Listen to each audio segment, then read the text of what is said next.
दोस्तों नमस्कार। दोस्तों 20 मार्च 2026 को एक बहुत ही इंटरेस्टिंग सी खबर आई। वो ये कि जो व्हाट्सएप है, जब आप इस्तेमाल करते हैं तो बिना टेलीफोन नंबर को लिंक किए हुए आप इस्तेमाल नहीं कर सकते। अब व्हाट्सएप ने क्या किया कि जून तक एक फीचर लॉन्च करने वाली है जिसमें वो टेलीफोन नंबर को ऑप्शनल बना देगी। आप चाहे तो टेलीफोन नंबर इस्तेमाल करिए या तो आप एक आईडी यूज कर सकते हैं, जैसे इंस्टाग्राम में करते हैं या ट्विटर में करते हैं, है ना। तो ये एक नया फीचर आने वाला है और ये खबर देख के आई वॉज अम्यूज, मेरे को थोड़ी सी हंसी भी आ रही थी। मैं आपको बताता हूं कि क्यों आई एम फीलिंग अम्यूज, और ये मैंने एक्सपेक्ट किया था ऐसा ही होने वाला है।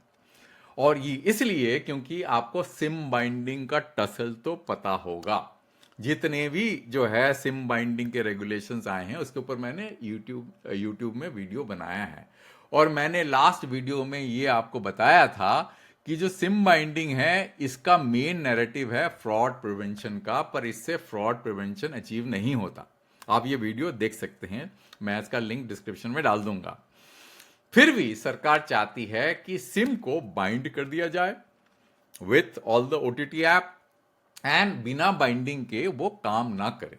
अब दोस्तों सवाल ये उठता है कि अगर व्हाट्सएप नंबर को ही इस्तेमाल नहीं करती, मोबाइल नंबर को, तो सिम बाइंडिंग का जो रेगुलेटरी फ्रेमवर्क है जिसके कारण व्हाट्सएप को ये डायरेक्टिव डीओटी ने इशू किया, क्या वो डायरेक्टिव फिर भी अप्लाई होगा? ये बहुत बड़ा क्वेश्चन है, इसका जवाब हमको ढूंढना पड़ेगा। अगर आपको याद हो, मैंने कुछ वीडियो पहले भी बनाया था जिसमें मैंने कहा था कि जो सिम बाइंडिंग के जो रूल्स हैं वो टेलीकॉम एक्ट से डायरेक्टली रेजोनेट नहीं करता, उसके अंदर में कुछ लीगल इश्यूज हैं। आज हम ये इवैल्यूएट करेंगे। पहला पॉइंट ये, क्या ये लीगल इश्यूज और डाइल्यूट होने वाले हैं अगर व्हाट्सएप जो है यूजर नेम से अपने यूजर को आइडेंटिफाई करती है बिना मोबाइल नंबर को इस्तेमाल किए हुए? और अगर ऐसा करती है तो क्या जो साइबर सिक्योरिटी का जो इशू है जो डीओटी ने रेज किया था, क्या वो ज्यादा एग्रेवेट हो जाएगा और बड़ा प्रॉब्लमेटिक हो जाएगा? तो जो डीओटी करने की कोशिश कर रही थी, इसके कारण जो है ये पूरा का पूरा मामला उल्टा पड़ जाएगा। ये हम जो है समझेंगे आज के वीडियो में। बहुत ही इंटरेस्टिंग होने वाला है दोस्तों, जरा आप पूरा एंड तक देखिएगा। पहला तो पॉइंट ये है दोस्तों कि WhatsApp is a telecom service और नॉट। पहला तो हमको ये क्वेश्चन का जवाब देना पड़ेगा, क्या ये टेलीकॉम सर्विस है as per the telecommunication act of 2023? मेरे हिसाब से है। क्यों है? क्योंकि अगर आप देखें जो जो डेफिनेशन है उसको पढ़िए आप ध्यान से। क्योंकि व्हाट्सएप मैसेज भेजता है, वीडियो कॉल करता है, और telecommunication means transmission, emission, reception of any message by wire, radio, optical, other electronic system. बड़ा जो एक्सपेंसिव डेफिनेशन है। तो इसके अंदर में anything under this earth, anything under the sun, right, which is under the jurisdiction of Indian government is a telecommunication service, जो ये करता है। तो आप ये झुटला नहीं सकते कि WhatsApp is not a telecommunication service, it is a telecommunication service. But एक इसमें एक कैविएट है ये कि टेलीकम्युनिकेशन सर्विस को अगर आपको लॉन्च करना है इंडिया के अंदर में तो आपको डीओटी से ऑथराइजेशन लेना पड़ेगा। तो व्हाट्सएप ने ऑथराइजेशन तो लिया नहीं, भले ही वो फ्री में ऑथराइजेशन दे डीओटी, पर लेना पड़ेगा। सेक्शन 3(1) जो है वो ये बोलता है, a person intending to provide telecommunication services, establish, operate, maintain, expand telecommunication network, processes radio equipment shall obtain an authorization for central government. तो लिया तो नहीं व्हाट्सएप ने, है कि नहीं? तो जो साइबर सिक्योरिटी रूल्स हैं वो टेलीकम्युनिकेशन सर्विसेज को गवर्न करती है, और उसी को एम्पावर करते हुए, इसी एम्पावरमेंट के कारण जो टेलीकम्युनिकेशन एक्ट जो है डीओटी को एम्पावर करती है, ये clause 22(1)(a) section 22(1) central government में by rules provide measures to protect and ensure cyber security of telecommunication network and telecommunication service. ठीक है ना दोस्तों, ये समझ में आ गया। अब इसके अंदर में मैंने एक वीडियो बनाया था, मैंने कहा था फिर भी जो है जो रूल्स बनाए हैं, साइबर सिक्योरिटी रूल्स जो डीओटी ने बनाए हैं, वो एक्चुअली जो है लीगली करेक्ट नहीं है, क्योंकि इसके अंदर में एक टीआईयू को डिफाइन कर रखा है उन्होंने, है ना, टेलीकम्युनिकेशन आइडेंटिफायर, टीआईयू। और जो टीआईयू को जो उन्होंने डिफाइन किया हुआ है वो जो है वो फॉल नहीं करता उसका कोई डेफिनेशन नहीं है टेलीकम्युनिकेशन एक्ट में। बट ये तो फैक्ट है कि व्हाट्सएप जो है टेलीकम्युनिकेशन आइडेंटिफायर यूज करती है, ठीक है ना।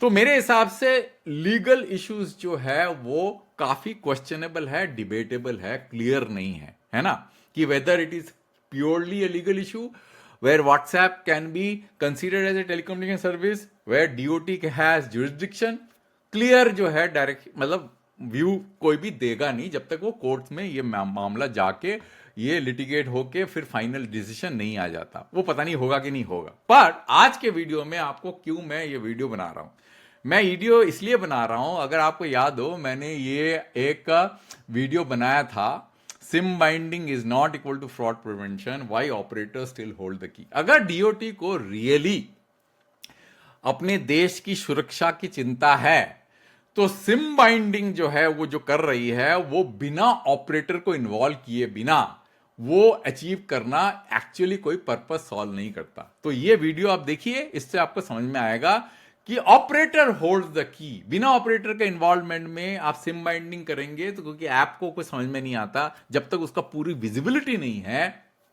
पूरे नेटवर्क के बारे में, तब तक सिम बाइंडिंग का कोई मतलब नहीं है। वो मैंने समझाया इस वीडियो के अंदर में।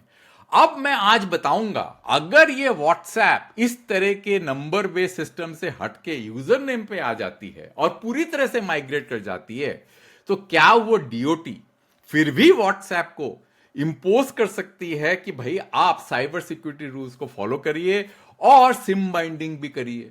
क्या वो कर सकती है ऐसा? इसी चीज को इवैल्यूएट करेंगे आज के वीडियो में। बहुत ज्यादा इंटरेस्टिंग होने वाला है। और इस कारण से, ये जो सिम बाइंडिंग के कारण अगर व्हाट्सएप ने नंबर बेस्ड सिस्टम से यूजर आईडी सिस्टम पे चली गई तो डीओटी का जो सरदर्द है वो कितना बढ़ेगा, ये भी हम इवैल्यूएट करेंगे। तो बड़ा इंटरेस्टिंग होने वाला है दोस्तों। काफी टाइम मैंने भूमिका बनाने में बता दिया, पर मैं ज्यादा टाइम लूंगा नहीं, आपको बहुत ही शॉर्ट में आपको समझा दूंगा। Sim binding will break telecom control not fix it. समझे, ये टाइटल है मेरे प्रेजेंटेशन का, हाउ डीओटीज अप्रोच में टिगर आइडेंटिटी फ्रैगमेंटेशन। जो आज हो रहा है, व्हाट्सएप जो है यूजर नेम पे जा रही है, क्योंकि टेलीकॉम बोला ही जा रहा है, आप टेलीकॉम आइडेंटिफायर कैसे यूज कर सकते हो, वो तो लाइसेंसी को है, अगर आप यूज करोगे तो आपको सिम बाइंडिंग करना पड़ेगा। तो व्हाट्सएप का ID shift plus telecom regulatory clash, current situation समझ लेते हैं। Baseline SIM based identity model, user है ये सिम है, व्हाट्सएप यहां पे है, टेलीकॉम ऑपरेटर यहां पे है, आइडेंटिटी है।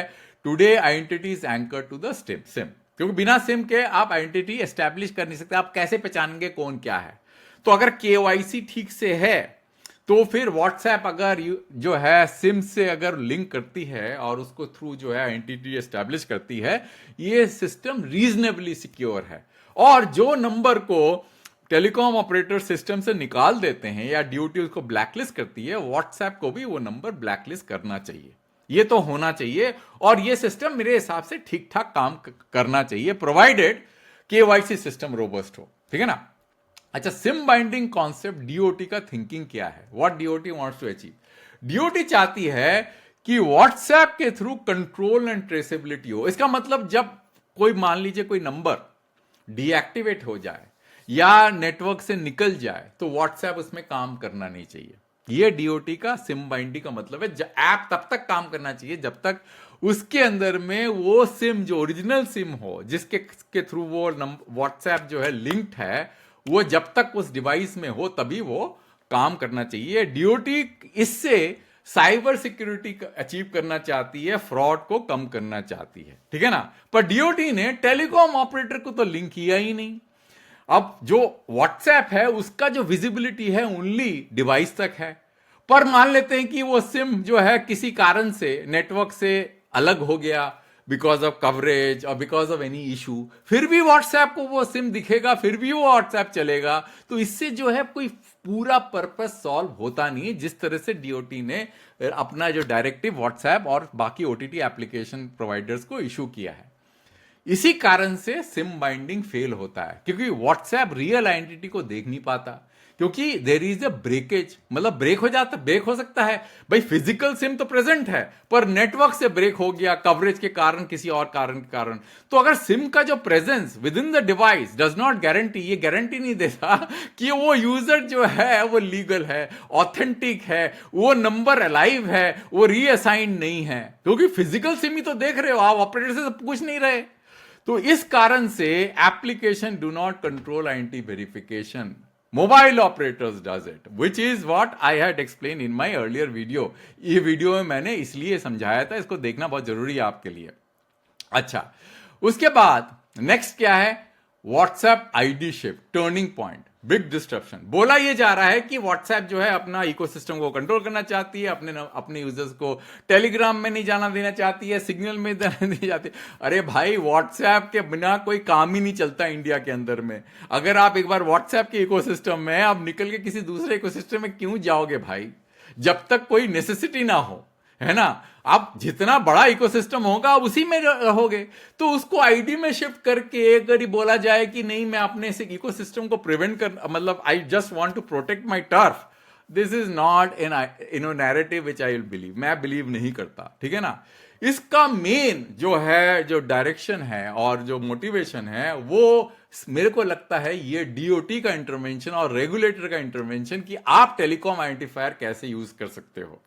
तो इसीलिए identity moves to the platform now.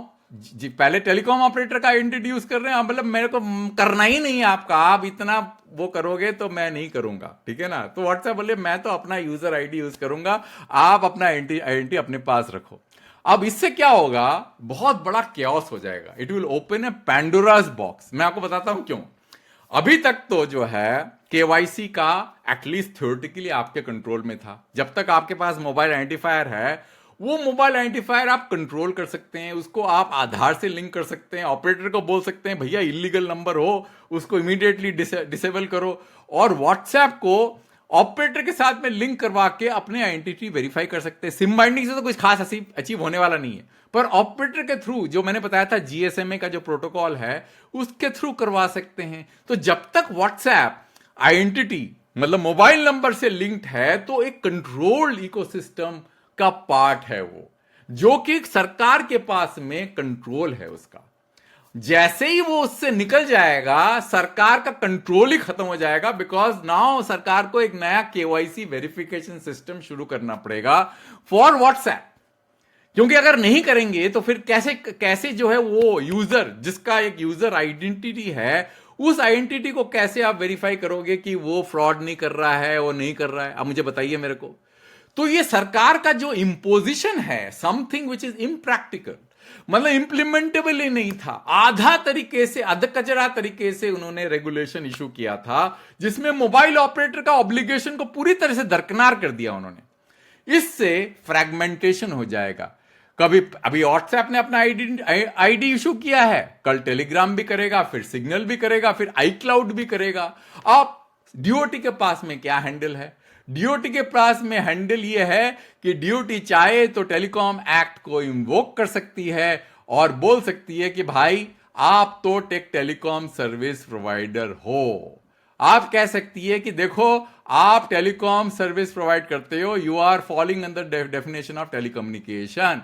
फिर आपको जो है क्या करना पड़ेगा, इनको ऑथराइजेशन देना पड़ेगा। फिर आपको हर आदमी, हर ओटीटी प्लेटफॉर्म को जो मैसेजिंग ऐप है उनको ऑथराइज करना पड़ेगा। तो you have to expand your authorization, you understand the regulatory cost, understand the chaos it is going to create into the system. तो ये जो है इस तरह के हाफ हार्टेड रेगुलेशन, जिसके अंदर में थॉट थ्रूफुलनेस पूरी तरह से नहीं है, इससे किस तरह का chaos क्रिएट हो सकता है, आपको समझ में आ रहा है इसका? तो यही चीज मैं पहले भी बोल रहा था, इससे कुछ अचीव होने वाला नहीं है जब आप कंस्ट्रक्टिव रेगुलेशन नहीं लेके आते, पूरा का पूरा end to end thought through करके लेके नहीं आते। मोबाइल ऑपरेटर को बोलते हैं आप अपने सिस्टम के अंदर में एक इंटीग्रेटेड सिक्योरिटी सिस्टम को इनबिल्ड करिए, जहां पे अगर किसी को वेरीफाई करना है यूजर को, वो आपके सिस्टम से वेरीफाई करे, सिम से वेरीफाई करके कोई फायदा नहीं है। आप समझ में आ रहा है ना कि क्या प्रॉब्लम होने वाला है?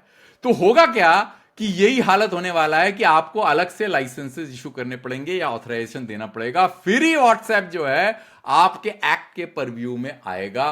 फिर आपको एक अलग से केवाईसी सिस्टम डेवलप करना पड़ेगा। बोले भाई व्हाट्सएप आप यूजर आईडी को भी वेरीफाई करिए। अरे आप तो टेलीफोन नंबर से वेरीफाई हो रहा था ना, तो क्यों आपको एक अलग से सिस्टम बनाने की क्यों जरूरत पड़नी चाहिए? तो SIM binding concept was a flawed concept, मतलब हाफ हार्टेड इंप्लीमेंटेशन था। मैं पहले दिन से इस चीज को बोले जा रहा हूं, आप कोई सुनने को तैयार नहीं है। अब ये जो डीलिंक हो रहा है, इससे एक कयास क्रिएट होने वाला है, इससे और ज्यादा प्रॉब्लम होने वाली है।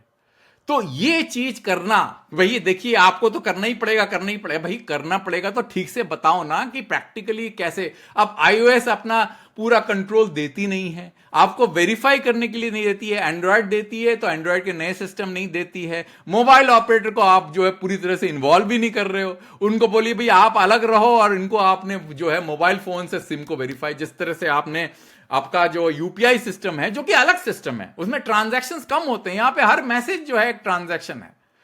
तो एनीवे दोस्तों, इससे जो है एक रेगुलेटरी कैओस होने वाला है, जो मेरे को दिख रहा है अभी। तो पॉलिसी ट्रैप है।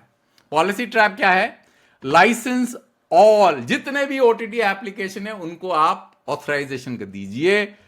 नो लाइसेंस वी कंट्रोल, है ही नहीं आपके पास कंट्रोल, कंट्रोल ही नहीं। अब तो उन्होंने जो है बोला कि अब मैं जो है मोबाइल नंबर भी यूज नहीं करूंगा। ये पाथ जो है बहुत ही प्रॉब्लमेटिक है।